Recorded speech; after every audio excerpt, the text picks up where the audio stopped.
샬롬. 오늘도 주 안에서 하루를 맞이한 여러분들을 축복합니다. 하나님께서 오늘도 여러분들과 동행하셔서 승리로 이끄실 줄로 믿습니다.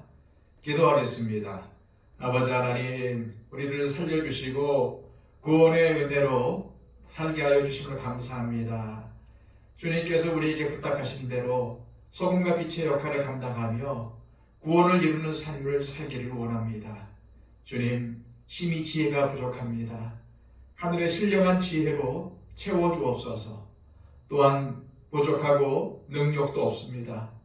하늘의 신령한 능력으로 채워주셔서 오늘도 나의 힘으로 사는 것이 아니라 하나님의 힘으로 살게 하여 주시고, 오늘도 하나님과 동행하며 늘 하나님 편에 서는 삶을 살게 하여 주시옵소서. 하나님, 오늘도 우리의 삶의 지침은 하나님의 말씀이 되게 하여 주시고, 우리 안에서 세미한 음성으로 말씀하시는 성령님의 음성에 순종하여 오늘도 순종의 삶을 살아갈 수 있도록 인도하여 주옵소서. 오늘 하루를 온전히 주께 맡겨드리며 예수 그리스도의 이름으로 기도하옵나이다. 아멘. 다 함께 찬송가 288장 찬양드립니다.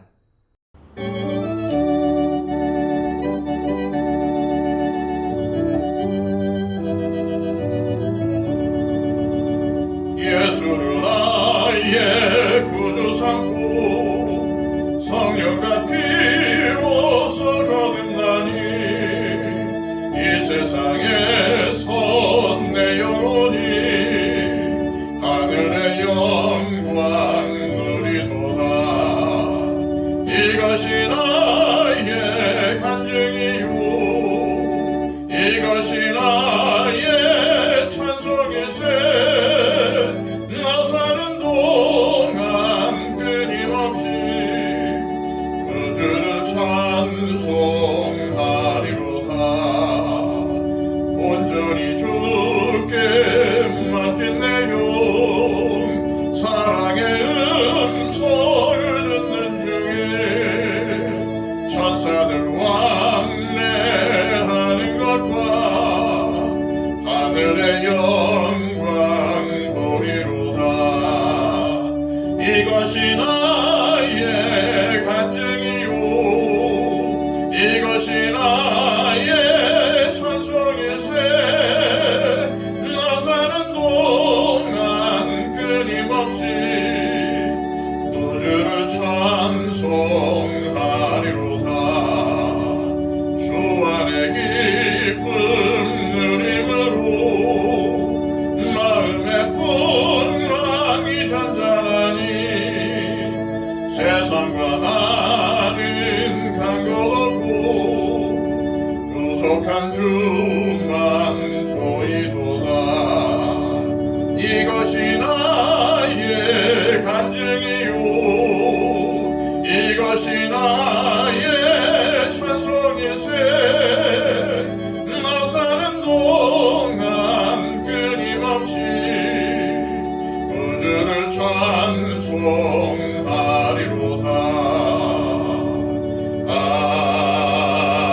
아멘. 이 시간 우리에게 주시는 하나님의 복된 말씀은 신약성경 데살로니가전서 1장 4절에서 8절까지의 말씀입니다. 신약성경 329쪽입니다. 하나님의 사랑하심을 받은 형제들아, 너희를 택하심을 아노라. 이는 우리 복음이 너희에게 말로만 이른 것이 아니라 또한 능력과 성령과 큰 확신으로 된 것이니라. 우리가 너희 가운데서 너희를 위하여 어떤 사람이 된 것은 너희가 아는 바와 같으니라. 또 너희는 많은 혼란 가운데서 성령의 기쁨으로 말씀을 받아 우리와 주를 본받은 자가 되었으니, 그러므로 너희가 마게도냐와 아가야에 있는 모든 믿는 자의 본이 되었느니라. 주의 말씀이 너희에게로부터 마게도냐와 아가야에만 들릴 뿐 아니라 하나님을 향하는 너희 믿음의 소문이 각처에 퍼졌으므로 우리는 아무 말도 할 것이 없노라. 아멘.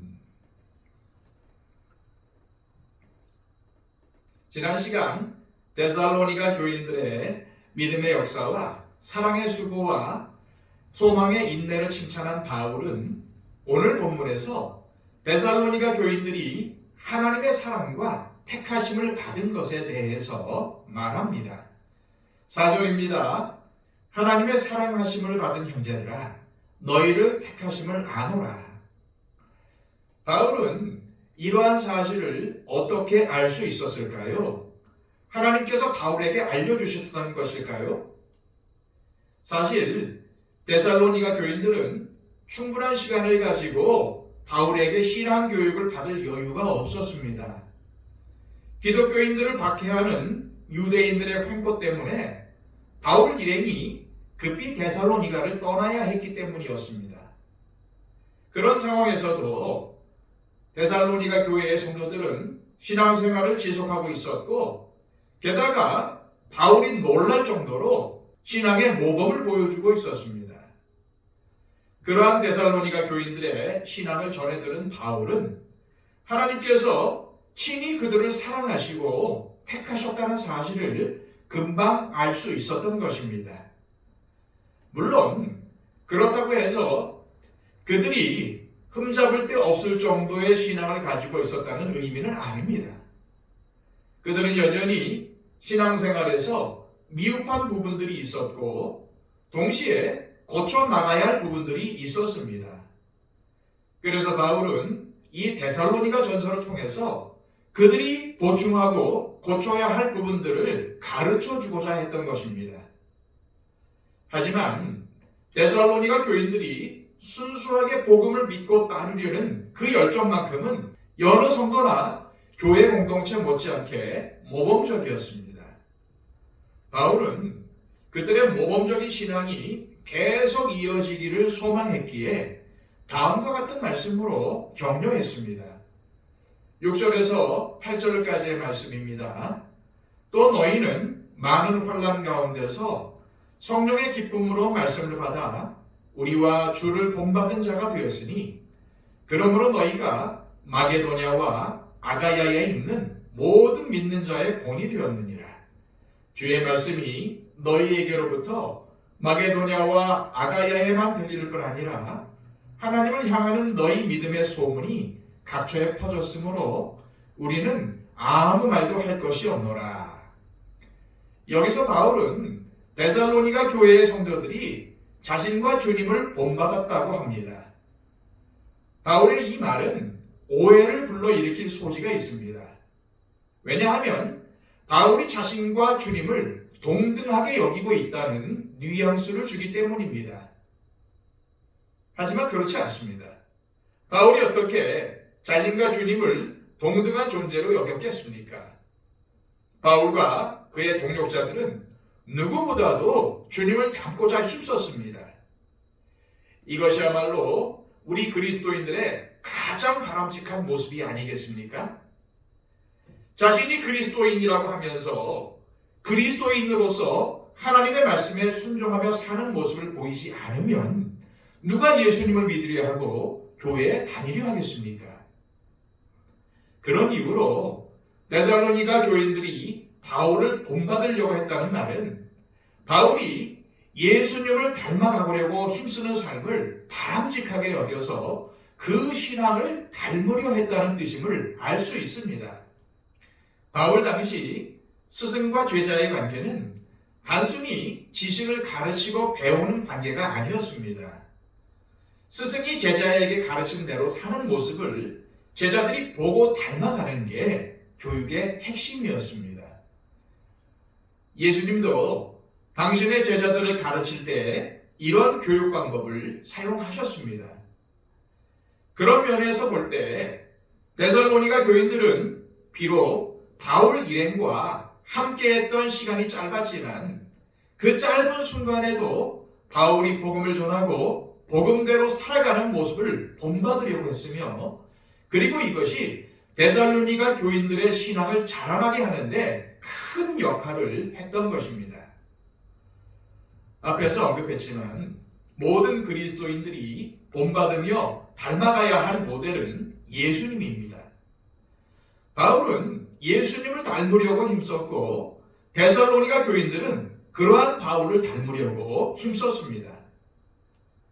이처럼 우리가 예수님을 닮아가고자 할 때 우리의 신앙은 점점 더 자라게 됩니다. 그래서 저와 여러분은 항상 말씀과 기도를 통해서 주님을 더 많이 알려고 힘쓰며 무엇보다도 주님을 닮아가려고 해야 합니다. 그런데 내 주변에 예수님을 닮아가려고 애쓰며 성도로서 본보기를 보여주는 사람들이 있다면 얼마나 큰 힘이 되겠습니까? 데살로니가 교인들에게 있어서 신앙의 본보기가 되는 존재는 바울과 그의 동역자들이었던 것입니다. 다음으로 바울은 데살로니가 교인들이 환난 가운데서도 성령님이 주시는 기쁨으로 주님의 말씀을 붙잡고 있는 모습을 칭찬했습니다. 데살로니가 교인들이 여러 가지 어려움과 고난 속에서도 주님의 말씀인 복음을 붙잡고 있었던 이유는 그들이 그 복음을 들을 때에 성령님의 임재를 체험했기 때문입니다. 다시 말해서 복음을 통해 성령님의 임재를 체험하고 주님을 구주로 믿게 된 기쁨이 그들이 당하는 고난을 참고 견뎌내도록 만들었던 것입니다. 바울은 이 사실을 더 분명히 하려고 5절에서 이렇게 말합니다. 이는 우리 복음이 너희에게 말로만 이른 것이 아니라 또한 능력과 성령의 큰 확신으로 된 것입니다. 바울이 데살로니가 교회에 복음을 전할 때에 단지 말로만 전한 게 아니었습니다. 그랬다면 환난 앞에서 데살로니가 교인들의 믿음은 쉽게 무너졌을 것입니다. 바울은 복음을 전할 때에 하나님의 능력과 성령님께서 주시는 큰 확신 가운데서 전했습니다. 그랬기 때문에 데살로니가 교인들이 환난 중에서도 성령님께서 주시는 기쁨으로 말씀을 받아들일 수 있었고 믿음의 끈을 놓지 않을 수 있었던 것입니다. 마지막으로 바울은 8절에서 데살로니가 교인들의 믿음에 대한 소문이 각처에 퍼졌다고 합니다. 이 말은 데살로니가 교인들의 믿음이 다른 성도들에게 본보기가 되고 있다는 뜻입니다. 바울은 이 점을 크게 칭찬했습니다. 바울이 이 사실을 전하며 데살로니가 교인들을 칭찬한 것은 그들의 신앙의 모습이 누군가에게 본보기가 되고 있다는 것을 기억하고 더 힘써 달라고 격려하기 위해서였습니다. 내가 누군가에게 좋은 본보기가 되고 있다는 것을 알게 되면 더 좋은 모습을 보이기 위해 힘쓸 것이기 때문입니다.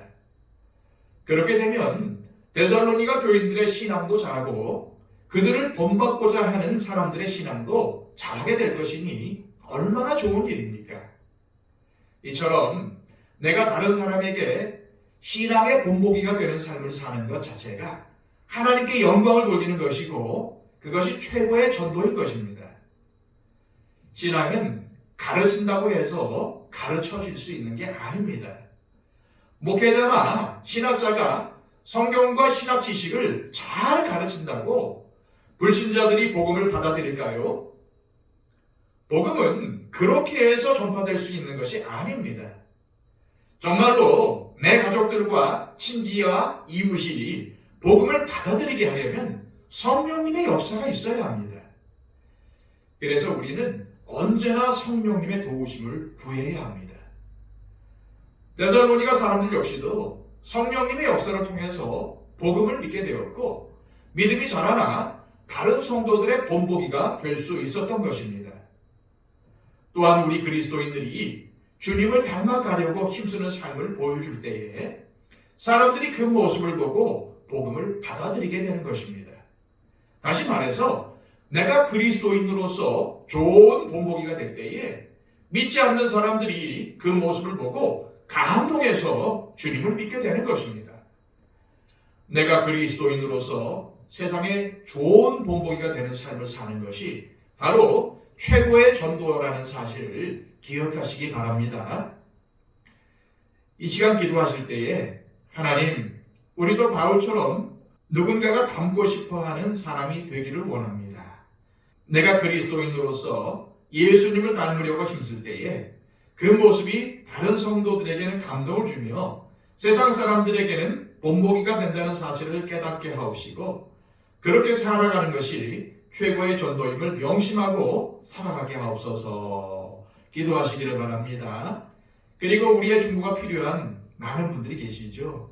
육신의 약함 때문에 교회에 나오지 못하는 분들이 계십니다. 그분들을 위해서 중보해 주십시오. 박영재 집사님, 이순희 권사님, 이것도 천군수 집사님, 이분들을 위해서 하루속히 질병이 회복되어 주님께 나오게 하여 주시고 함께 예배드릴 수 있는 날이 하루속히 올 수 있게 해달라고 기도해 주시기 바랍니다. 그리고 시험이나 실족함으로 교회에 나오지 못하고 있는 분들도 계십니다.